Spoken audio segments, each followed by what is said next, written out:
$20,000. That's what some people paid. Not for a Grand Slam final. Not for a championship decider between the top two players in the world. That's what people paid for a single session of mixed doubles. A format most tennis fans couldn't have named 2 years ago. A format featuring a wild card team that had never played together before. And the reason the price went that high, the reason tickets were gone within hours, the reason 400,000 people stacked themselves into a virtual queue just for a chance, was one name: Alex Eala, a 21-year-old from the Philippines. A girl who grew up on the other side of the world from New York City. A girl who wasn't even seated in this event. And somehow, she had taken over Flushing Meadows before she'd even set foot on the court.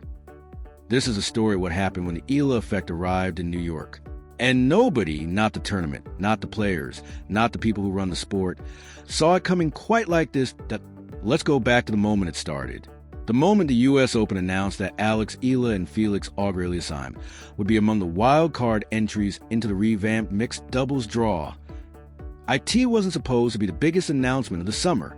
The U.S. Open had already generated enormous buzz around its new $1 million mixed doubles format, a bold, star-studded experiment designed to breathe new life into a discipline that had faded from the spotlight. They had Novak Djokovic and Aryna Sabalenka.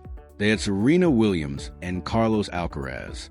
They had defending champion Sara Errani and Andrea Vavasori. The field was loaded. But when the wild card entries were announced, something shifted. Something unexpected happened in the market. Resale listings didn't just rise. They didn't just jump. They went nuclear. A single session, not the final, not a marquee semifinal. A single session featuring the Filipino-Canadian wildcard pairing suddenly carried resale prices of up to $20,000. The tennis establishment looked at those numbers and blinked.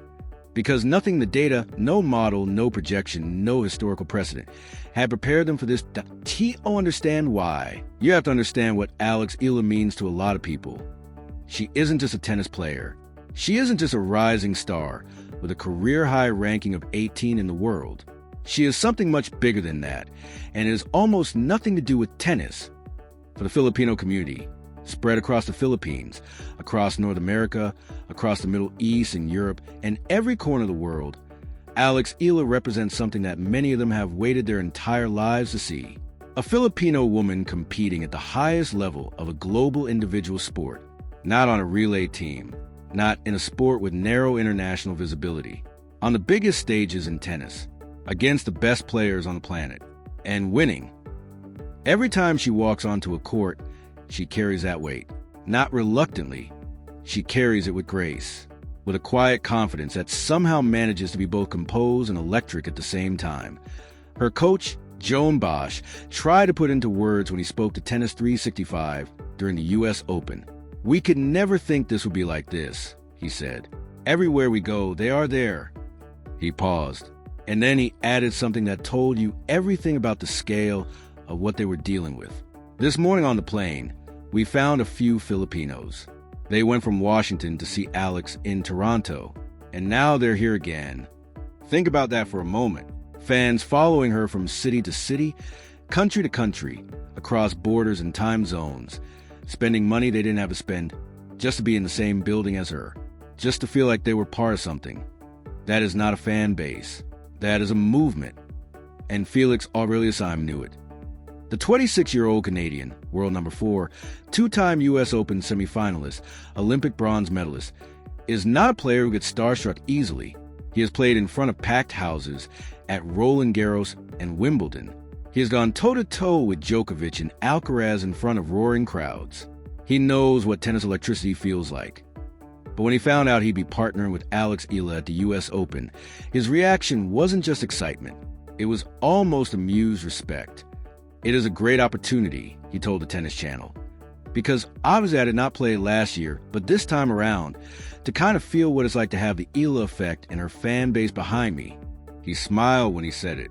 "It's kind of funny because she's younger than me, but she has a fan base. She's carrying the crowd, so it's going to be interesting." There's something remarkable about that quote.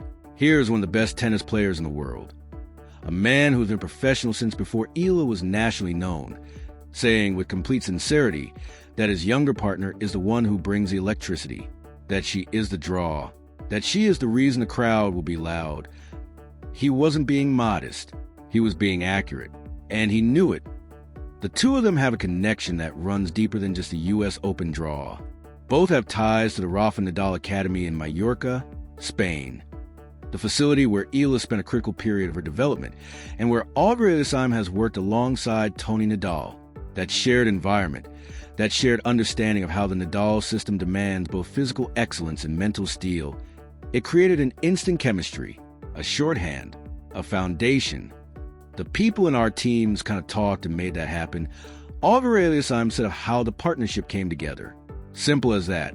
Two players with adjacent worlds, aligned at exactly the right moment. Now let's talk about the format. Because the Eala effect didn't just ignite ticket demand in a vacuum. It ignited it inside a structure that the US Open had deliberately designed to be explosive. The revamped mixed doubles format was not universally celebrated when it was announced. There were skeptics. There were purists who raised their eyebrows at the shortened sets, the modified scoring, the deliberately theatrical presentation. Not everyone was convinced this was the right direction for the sport. But by the time the event began, those arguments had become very hard to sustain. Here's what the format looks like. Best of 3 sets. Sets played to 4 games, not 6. No ad scoring. Deuce points are decided by a single sudden death point. At 4 games all, a match tiebreak. And if a third set is needed, instead of a full set, you play a 10-point match tiebreak. The only exception, the final is played at the traditional 6 games per set. What does that format do? It rewards aggression. It punishes hesitation. It creates moments of instant crisis, where a single point can flip everything. It's built for drama. It was almost engineered to produce the kind of gut-punch moments that people share on social media at 2 in the morning, and it created the perfect environment for a wild card team to make noise fast. Because in a shortened format, the gap between a wild card and a top seed narrows. Experience still matters. Firepower still matters. But the runway is shorter. The margin for error is smaller. And when 2 players click, when the chemistry is real and the crowd is behind them, the format gives them every opportunity to do something unforgettable. That was the stage the US Open had built. And the Eala partnership walked straight onto it. The numbers that came back from the event were the kind that make tournament executives put them on slides for the next decade. 78,000 fans came through the grounds during the mixed doubles. Arthur Ashe Stadium, capacity just under 24,000, sold out on both nights. Not partially, not almost, sold out. Louis Armstrong Stadium overflowed. The grounds buzzed with energy that longtime observers said they hadn't felt at that stage of the tournament before. The US Open's mobile app and website saw more than 2 million unique visitors. Its YouTube channel set a single-day viewership record, 12.8 million views in one day, a number that puts in the conversation with the biggest content days any tennis tournament has ever had. And then there was a queue. During peak demand periods, fans posting screenshots showed more than 400,000 people simultaneously waiting online for access to tickets. 400,000 people in a virtual line for a tournament that, at its largest venue, holds 23,000 seats. The math is brutal and it tells you everything. The demand dwarfed the supply by a factor that most live sports events don't come close to. And a significant portion of that demand was being driven by one player, a wild card, a 21-year-old from the Philippines who hadn't played her first match yet. The economic ripple effects were already visible beyond the tennis center itself. Canadian air bookings into New York for the US Open period were up 14% year-on-year.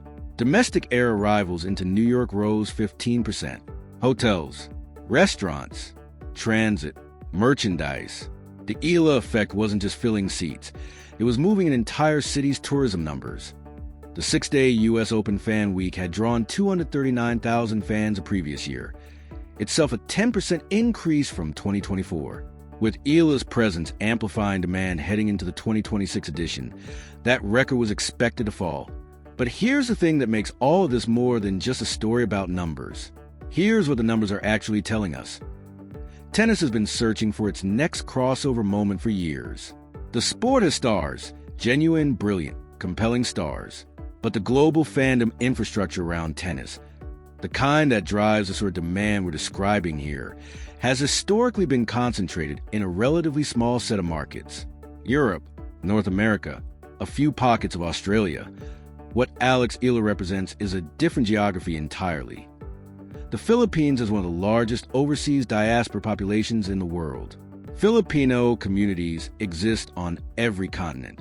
They are connected, they are proud, and they are hungry, genuinely hungry, for representation in global sport. And when one of their own stands on the biggest stages in the world, they show up physically, financially, emotionally. That Eala's fans didn't just buy tickets. They flew internationally for regular season tournaments. They filled stadiums in cities that had nothing to do with the Philippines. They turned local tennis events into something that felt, at times, like a national celebration happening on foreign soil. That is an untapped audience that the global tennis circuit is only just beginning to understand. And what happened at Flushing Meadows was a very loud, very clear demonstration of what happens when that audience is activated. Now, all of this was happening before a single match had been played, before Eala had served a single ball in competition at the U.S. Open, before Auger Aliassime had hit a single forehand with her as his partner. And that matters, because the story here isn't just about what had already happened. It's about what was coming. That Eala's schedule at the U.S. Open was stacked. 3 events, 3 different contexts, 3 different opportunities. The mixed doubles beginning August 25th. A wild card entry against Alina Svitolina and Gael Monfils, a married couple making their official doubles debut in the opening round. Win that, and the path forward potentially leads to top seeds Aryna Sabalenka and Novak Djokovic, or Leylah Fernandez and Frances Tiafoe. No easy roads, but no impossible ones either. Then the stars of the Open Charity Exhibition, alongside Eva List, Joe Fana, and Lerner Tien, with a portion of proceeds going to the Youth Foundation, a moment to connect with the crowd in a different register. Something lighter, more celebratory, but no less meaningful. And then the main event, the women's singles draw, beginning August 30th. Her career-high ranking of 18 in the world meant she was in line to receive a single seed for the first time in her career. Her first time walking into the U.S. Open women's draw not as an unknown, not as a qualifier, not as a hopeful, but as a seeded player. Greg Rusedski, the former world number 4 and U.S. Open finalist, was asked on the Off-Court podcast what he expected from Eala at the U.S. Open. His answer was direct. "I wouldn't be surprised if she gets to the quarters and onwards," he said, "depending on how the draw works out." He noted that her seeded status could open up a more favorable path to the later rounds, and there was recent form to back that confidence up. Just weeks earlier at the tournament in Washington, Eala had beaten Alina Svitolina, the same Svitolina who will be her first-round opponent in the mixed doubles, 6-3, 6-4 in the quarterfinals. Clean, convincing, the kind of performance that tells you a player is not just surviving at this level. She belongs there.